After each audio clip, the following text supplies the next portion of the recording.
in my YouTube family. Welcome to our channel Bright Way Online Study Center. So आज का हमारा जो class है प्रकाश का परावर्तन का आज हमारा जो है तीसरा सेशन है। 2 सेशन हम लोग पहले भी वीडियोस इसका हम लोगों ने YouTube पे डाल रखा हूँ, तो आप उसको देखिए और फिर आगे हम लोग इस पे चलते हैं आज, ठीक है। तो प्रकाश का परावर्तन का मैंने 2 वीडियो डाला हूँ, उसके बाद मतलब ये तीसरे वीडियो पे आज तीसरा जो सेशन है हम लोग को, तो उसका पॉइंट्स कुछ था। प्रकाश का परावर्तन का नियम मैंने लिखा दिया गया था और उसमें कुछ पॉइंट था जिसको मैं आज डिस्क्राइब करूंगा, ठीक है। तो चलिए हम लोग अपने पॉइंट्स की तरफ चलते हैं। तो हमारा पॉइंट्स जो पहला है आज का वो है आपतित किरण, ठीक है, मतलब इंसिडेंटल डे। इंसिडेंटल डे अब क्या होता है, आई मीन आपतित किरण क्या होता है, तो इसके नाम से ही लग रहा है क्या, आपतित किरण मतलब आता हुआ किरण, ठीक है। इसके नाम से हम डेफिनेशन याद कर सकते हैं। आता हुआ किरण मतलब लिखा गया किसी सतह पर पड़ने वाली किरण को हम लोग क्या कहते हैं, किसी भी सतह पर पड़ने वाली किरण को हम लोग क्या कहेंगे, आपतित किरण। आई मीन सिंपल है, देखो यहाँ पे अगर पिक्चर के जरिए हम लोग देखें तो किसी भी बिंदु पर पड़ने वाली किरण, आई मीन देखिए पड़ रहा है किरण, आई मीन आ रहा है किरण, ठीक है। तो हम लोग ये भी बोल सकते हैं कि किसी भी बिंदु स्रोत से आती हुई प्रकाश को जो किरण होगा उसको हम लोग क्या कहेंगे, आपतित किरण कहेंगे, ठीक है। यहाँ पे डेफिनेशन में लिखा है किसी भी सतह पर पड़ने वाली, ठीक है, जो किसी भी सतह से क्या होगा, यहाँ पे आपको जो किरण पड़ती है उसको हम लोग क्या कहेंगे, आपतित किरण, ठीक है, आता हुआ किरण, ओके। जैसे अगर हमें इसे कहना हो कि आपतित किरण इसमें क्या है, तो पिक्चर से हम लोग देख लेते हैं ए और क्या हो जाएगा, ए और ओ, तो आपतित किरण क्या हो गया हमारा, ए ओ, ठीक है, मतलब किसी बिंदु स्रोत से आती हुई प्रकाश की किरण को हम लोग क्या कहेंगे, आपतित किरण कहेंगे। नेक्स्ट जो हमारा आता है आपतन बिंदु, ठीक है, पॉइंट ऑफ इंसिडेंस।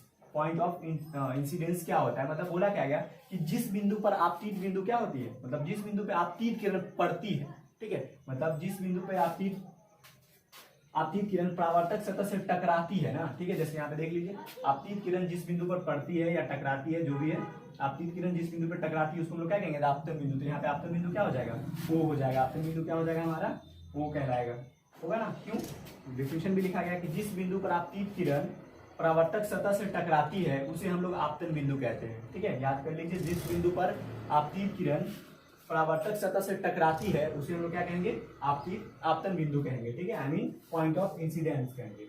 नेक्स्ट है हमारा परावर्तित किरण, आई मीन रिफ्लेक्टेड रे। अब ये देखिए सिंपल, इसका अपोजिट होगा, आपतित किरण का क्या होगा, अपोजिट, मतलब क्या, परावर्तक सतह से टकराकर लौटती किरण को हम लोग क्या कहेंगे, परावर्तित किरण कहेंगे। मतलब परावर्तक सतह से टकराकर लौटती हुई, तो लौटती किरण कौन है, यहाँ पे देखिए ये लौटती हुई किरण है, मतलब क्या हो जाएगा हमारा ओ बी, क्या हो जाएगा ओ बी। तो यहाँ पे हम लोग लिख सकते हैं क्या हो जाएगा हमारा, ये क्या होगा, ओ बी जो है हमारा क्या है, कैसा किरण है, परावर्तित किरण है, ठीक है। मतलब हम लोग इसका डेफिनेशन कर सकते हैं क्या, परावर्तक सतह से टकराकर लौटती हुई किरण को, परावर्तक सतह से टकराकर लौटती हुई किरण को हम लोग क्या कहेंगे, परावर्तित किरण है। फिर नेक्स्ट हमारा है अभिलंब।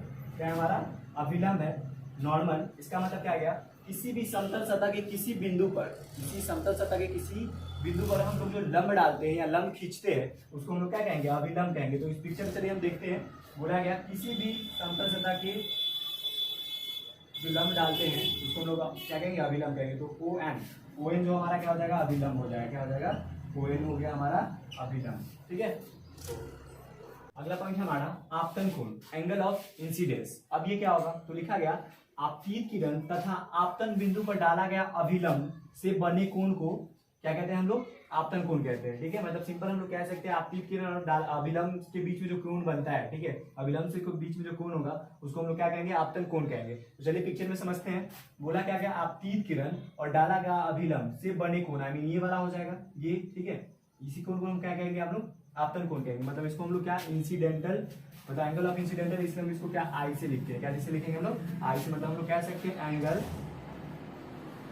Angle M O A is equal to क्या, आई हम लोग बोल सकते हैं इसको, ठीक है, छोटा आई लिखते हैं, छोटा आई से फिजिक्स में सो गया है, ओके। तो हम लोग क्या, सिंपल से एक बार फिर से मैं दोहरा देता हूँ। बोला गया आपतित किरण और आपतन बिंदु पर डाला गया अभिलंब से बने कोण को हम लोग क्या कहेंगे, आपतन कोण कहेंगे। और जस्ट इसका मतलब इसी तरह हम लोग क्या कह सकते हैं, परावर्तन कोण, I mean angle of reflection का भी डिफिनेशन इसी तरह, मतलब परावर्तित किरण और डाला गया अभिलंब, ठीक है, मतलब परावर्तित किरण तथा आपतन बिंदु पर डाला गया अभिलंब से जो कोण बनेगा उसको हम लोग क्या कहेंगे, परावर्तन कोण कहेंगे, ठीक है। चलिए फिगर में समझते हैं, मतलब क्या, ये हो गया परावर्तित किरण और अभिलंब, तो इसके बीच में जो कोण बनेगा उसको हम लोग क्या कहेंगे, angle of reflection. Angle of क्या हो जाएगा, रिफ्लेक्शन। हम लोग यहाँ पे ऐसे कह सकते हैं क्या, NOB क्या हो जाएगा, R हो जाएगा। ठीक है, तो हम लोग फिर चलिए इसको दोहरा देता हूँ फिर से। बोला गया परावर्तित किरण, ठीक है, और आपतन बिंदु पर डाला गया अभिलंब, ठीक है, परावर्तित किरण और डाला गया अभिलंब के बीच में जो कोण बनता है या जो कोण बनते हैं उसको हम लोग क्या कहेंगे, परावर्तन कोण कहते हैं। ठीक है, चलिए प्रतिबिंब। ठीक है, अभी हम लोग देखते हैं कि प्रतिबिंब क्या होता है। ठीक है, प्रतिबिंब कहने का मतलब इमेज। ठीक है, इमेज मतलब क्या, कि कोई चीज, जैसे कोई वस्तु नहीं, वस्तु के जैसा, मतलब जैसे हम लोग क्या होता है, अपने आईने में जब चेहरा देखते हैं हम लोग तो क्या होता है, उसमें हम रहते हैं नहीं, हमारा जैसा उसमें कुछ होता है, हमारा जैसे फोटो होता है। ठीक है, तो उसमें कोई इंसान नहीं होता है, क्या होता है, उसके जैसा होता है, मतलब सिंपल कहने का मतलब इमेज। प्रतिबिंब मतलब क्या होता है, इंग्लिश में इसको हम लोग इमेज बोलते हैं, मतलब वस्तु के जैसा, वस्तु नहीं क्या होता है, वस्तु के जैसा जो होता है वो इमेज होता है। ठीक है, तो चलिए इसकी डिफिनेशन क्या हो सकता है, देखते हैं हम लोग। प्रतिबिंब इमेज, किसी बिंदु स्रोत से आती प्रकाश की किरणें, ठीक है, किसी बिंदु स्रोत से आती प्रकाश की किरणें दर्पण से परावर्तन के बाद, ठीक है, जिस बिंदु पर मिलती है या से आती हुई प्रतीत होती है। ठीक है, मतलब जिस बिंदु पर मिल जाती है या उससे मतलब क्या होता है, उस बिंदु से कोई प्रकाश जो होती है आती हुई प्रतीत होती है, उसको हम लोग क्या कहते हैं, उस बिंदु स्रोत का प्रतिबिंब कहेंगे हम लोग। ठीक है, मतलब फिर से चलिए दिखा देते हैं। बोला गया किसी बिंदु स्रोत से आती प्रकाश की किरणें परावर्तन के बाद, ठीक है, परावर्तन के बाद जिस बिंदु पर मिलती है या उस बिंदु से प्रकाश आती हुई प्रतीत होती है, ठीक है, उसको हम लोग क्या कहेंगे, उस बिंदु को हम लोग प्रतिबिंब कहते हैं। ठीक है, अब अगला होता है कि प्रतिबिंब कितने प्रकार के होते हैं। ठीक है, आपसे हो सकते हैं टाइप्स ऑफ प्रतिबिंब पूछे, सॉरी टाइप्स ऑफ इमेज, तो ये क्या होगा। ठीक है, तो प्रतिबिंब जो होते हैं कितने तरह के होते हैं, दो तरह के होते हैं। कौन कौन, वास्तविक प्रतिबिंब और आभासी काल्पनिक। यहाँ से एक आपके एग्जाम में क्वेश्चन होता है, ठीक है, कि आभासी प्रतिबिंब को हम लोग क्या कहते हैं, मतलब आभासी प्रतिबिंब को हम लोग क्या कहते हैं, मतलब दूसरा नाम क्या होता है, तो काल्पनिक प्रतिबिंब हम लोग बोलते हैं। ठीक है, या काल्पनिक प्रतिबिंब को हम लोग क्या, आभासी प्रतिबिंब वर्चुअल इमेज बोलते हैं। ठीक है, तो वास्तविक प्रतिबिंब रियल इमेज और आभासी प्रतिबिंब जिसको हम लोग काल्पनिक भी बोलते हैं, ये क्या हो जाएगा, वर्चुअल इमेज। ओके, तो देखते हैं हम लोग वास्तविक प्रतिबिंब क्या होता है, रियल इमेज क्या होता है। ठीक है, तो इसका डिफिनेशन देखिए, वास्तविक वास्तव, ठीक है, मतलब क्या होगा, लिखा गया किसी बिंदु स्रोत से आती प्रकाश की किरणें, ठीक है, किसी बिंदु स्रोत से आती प्रकाश की किरणें दर्पण से परावर्तन के बाद जिस बिंदु पर वास्तव में मिल जाती है, ठीक है, मतलब रियल मिलेगा, वहां पे पक्का मिलेगा ही। ठीक है, उससे मतलब क्या कहेंगे हम, उसे उस बिंदु स्रोत का हम लोग प्रकाश का, सॉरी उसे उस बिंदु का हम लोग क्या कहते हैं, वास्तविक प्रतिबिंब कहते हैं। ठीक है, फिर से देखें, बता देता हूं इसको। बोला गया किसी बिंदु स्रोत से आती प्रकाश की किरणें दर्पण से परावर्तन के बाद जिस बिंदु पर वास्तव में मिलती है, ठीक है, उसे उस बिंदु स्रोत को हम लोग क्या कहेंगे, वास्तविक प्रतिबिंब कहेंगे। अब इसका कुछ क्वालिटी होता है जो कि आपको याद रखना है, जो कि आपके एग्जाम में पूछा जाता है। बोला गया कि वास्तविक प्रतिबिंब को हम लोग क्या करते हैं, पर्दे पर प्राप्त किया जा सकता है, मतलब इसको हम लोग पर्दे पे उतारा जा सकता है। तो आप मतलब सिंपल आपसे क्वेश्चन हो सकता है कि किस प्रतिबिंब को हम लोग पर्दे पे प्राप्त कर सकते हैं, आपको ऑप्शन में दिया जाएगा क्या, वास्तविक या काल्पनिक, ऐसा कुछ।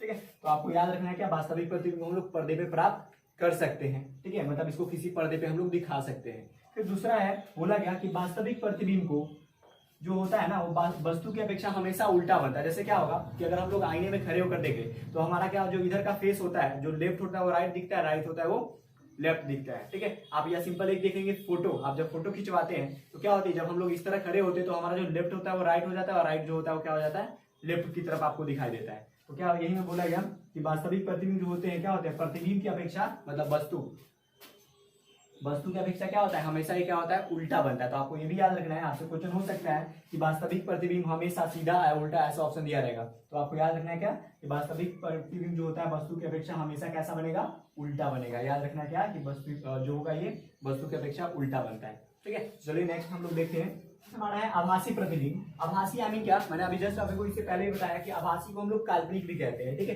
काल्पनिक कहने का मतलब क्या, कि कल्पना करना, जो कि रियल नहीं हो सकता है, सिर्फ उसको हम लोग कल्पना कर सकते हैं कि हाँ ऐसा हो सकता है या नहीं हो सकता है। ठीक है, तो इसका डिफिनेशन इसके नाम से ही छिपा हुआ है। जैसे वो हमारा था क्या, कि वास्तव में मिलेगा, बट ये वास्तव में नहीं मिलकर, यहाँ पे देखते हैं लोग, बोला गया किसी बिंदु स्रोत से आती प्रकाश की किरणें परावर्तन के बाद जिस बिंदु पर क्या होती है, मिलती हुई प्रतीत होती है, ठीक है, या आती हुई प्रतीत होती है ना, उसे हम लोग क्या कहेंगे, उस बिंदु स्रोत का हम लोग क्या कहते हैं, आभासी प्रतिबिंब कहेंगे। मतलब ये आभास होगा, मिलेगा नहीं, मतलब ये आभास, इसलिए इसको हम लोग क्या कहेंगे, आभासी प्रतिबिंब कहेंगे। आभासी प्रतिबिंब की भी क्या होती है, विशेषता होती है, जो कि आपको याद रखना है क्या, कि आभासी प्रतिबिंब जो होता है ना, इसको हम लोग पर्दे पे प्राप्त नहीं कर सकते। क्यों, क्योंकि सिंपल ये आभास, यानी प्रतिबिंब तो सिंपल है कि आभास करते हैं, मतलब ये वास्तव रियल तो होता नहीं है, तो इसलिए हम लोग क्या कहते हैं, इसको पर्दे पे प्राप्त नहीं कर सकते, मतलब इसको हम लोग पर्दे पे उतार नहीं सकते हैं। दूसरा है कि आभासी प्रतिबिंब जो होता है ना, ये वस्तु की अपेक्षा हमेशा सीधा होता है, ठीक है। मतलब ये जैसा मतलब वस्तु होगा उसी तरह का इसका पिक्चर भी बनेगा। तो आभासी प्रतिबिंब क्या होता है, वस्तु की अपेक्षा हमेशा ये सीधा बनेगा। तो आपको याद रखना है, आपसे एग्जाम में क्वेश्चन होते हैं, ठीक है, कि किस, पहला इसका क्वेश्चन हो सकता है कि किस प्रतिबिंब को हम लोग काल्पनिक प्रतिबिंब कहते हैं। तो आभासी प्रतिबिंब को हम लोग काल्पनिक प्रतिबिंब भी कहते हैं, ठीक है। दूसरा, किस प्रतिबिंब को हम लोग क्या करते हैं, पर्दे पे उतार नहीं सकते हैं, मतलब किस प्रतिबिंब को हम लोग पर्दे पे नहीं दिखा सकते हैं, तो क्या हो जाएगा, आभासी प्रतिबिंब या काल्पनिक प्रतिबिंब, आपको दोनों ही किया, ठीक है। फिर दूसरा हो सकता है किस प्रतिबिंब का जो मतलब ऐसा कौन सा प्रतिबिंब होता है जो हमेशा सीधा बनता है, ठीक है, आपको याद रखना है। तो वस्तु की हमेशा प्रतिबिंब जो बनाती है सीधा, वो कौन बनाता है, आभासी प्रतिबिंब, ठीक है। आभासी प्रतिबिंब में हमेशा क्या होता है, वस्तु की अपेक्षा जो प्रतिबिंब बनेगा वो सीधा होगा, ठीक है।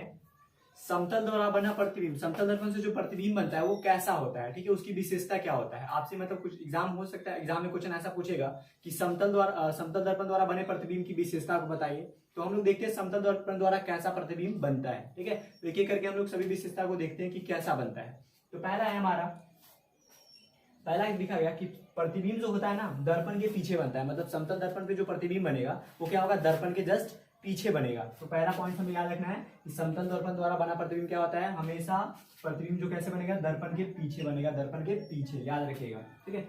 दूसरा कहा गया कि प्रतिबिंब जो होता है ना वस्तु के आकार के बराबर होगा, मतलब जितना बड़ा वस्तु होगा उतना ही उसका बड़ा इमेज बनेगा, ठीक है। मतलब जैसा वस्तु होगा उसका इमेज उसी तरह का बनेगा, उतना ही आकार का बनेगा। तो दूसरा पॉइंट हमें याद करना क्या है कि प्रतिबिंब जो होता है वस्तु के आकार के बराबर होता है, सेम साइज होगा इसका, ठीक है, साइज ना बड़ा होगा ना छोटा होगा। तो आपको याद क्या रखना है कि प्रतिबिंब जो होगा वस्तु के आकार के बराबर बनेगा।